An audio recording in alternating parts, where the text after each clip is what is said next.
மக்களே, காலை வணக்கம். உங்கள் எடப்பாடி சத்யா. இன்றைக்கி பாருங்கள், இன்றைக்கி எங்கள் வீட்டில் என்ன சமையல்னா பாருங்கள், வெண்டைக்காய் உப்பு எண்ணெய் எல்லாம் போட்டு வதக்கி ஒரு தட்டில் தனியாக எடுத்து வச்சாச்சு.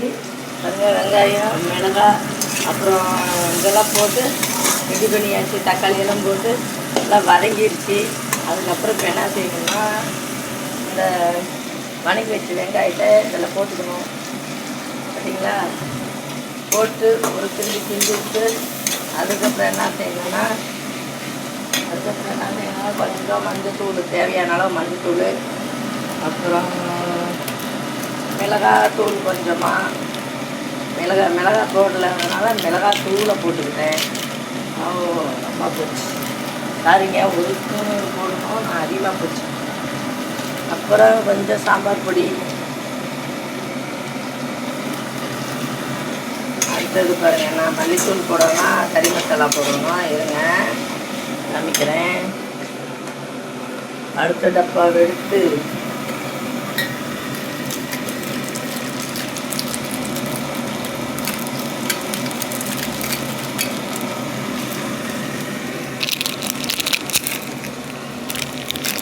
பாருங்க, கொஞ்சம் கறி மசாலா பொடி,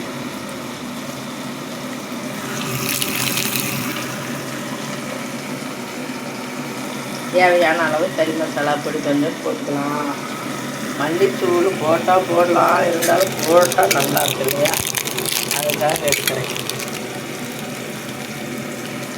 கொஞ்சம் மல்லித்தூள்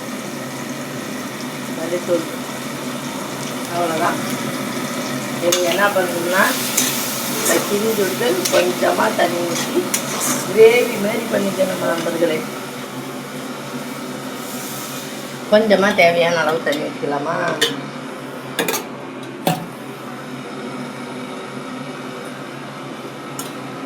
தேவையான அளவு தண்ணி ஊற்றியாச்சு.